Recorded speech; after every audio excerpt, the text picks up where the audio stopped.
আল্লাহ রাব্বুল আলামিন বলেন মা ইয়ালফিযু মিন কওলিন ইল্লা লাদাইহি রাকীবুন আতীদ।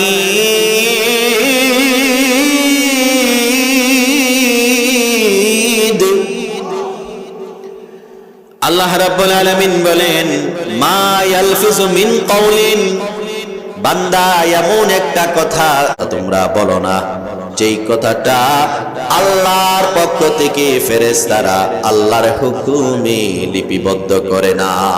সুবহান। আমার ভাইয়েরা গভীর মনোযোগ, আমাদেরকে আল্লাহ দেখেন। আল্লাহ রাব্বুল আলামিন আমাদের অন্তরের মনি কোঠায় জাগ্রত হওয়া নফসের কথাগুলো জানেন। সেজন্যই আল্লাহ রাব্বুল আলামিন বলেন ওয়া নাহানু আকরাবু ইলাইহি মিন হাবলিল ওয়ারিদ। সুবহান। আল্লাহ রাব্বুল আলামিন বলে বান্দা আমার, তুমি কি মনে করেছো আমি তোমার থেকে দূরে? আল্লাহ রাব্বুল আলামিন বলে না না না, আমি দূরে নই। বান্দা তোমার গায়ের মধ্যে দুটো রগ আছে, যার একটি যদি কেটে যায় মানুষকে বাঁচানো সম্ভব নয়।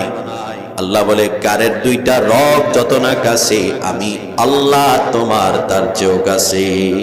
এরপরে আল্লাহ রাব্বুল আলামিন বলেন إذ يتلقى المتلقيان عن اليمين وعن الشمال قعيد। سبحان। আল্লাহ রাব্বুল আলামিন বলে ও বান্দা, আমি তোমারে দেখি, আমি তোমারে শুনি, আমি তোমারে জানি, এটা হলো আমার কুদরত। সুবহানাল্লাহ।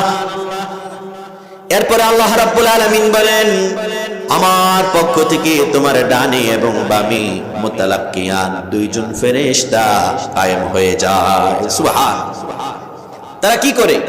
প্রশ্ন আসে না? এমন একটা শব্দ তোমরা জবান থেকে বের করো না যেই কথাটা আল্লাহর হুকুমে আল্লাহর ডানে বামে যে নিযুক্ত সেই ফেরেশতাগুলি লিপিবদ্ধ করে না। কন্যা সুবহান। তাহলে আমাদের ডানে বামে ফেরেশতা আছে না নাই? নাম কি?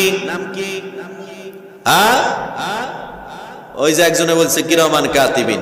নাউজুবিল্লাহ। কিরামান কাতিবিন তাদের নাম নয়, এটা কোরআন কারীমের আয়াত। উলামায়ে কেরাম আছেন, বছরের পর বছর বাংলাদেশে ভুল ওয়াজ হচ্ছে, কথা বলেন ঠিক কিনা?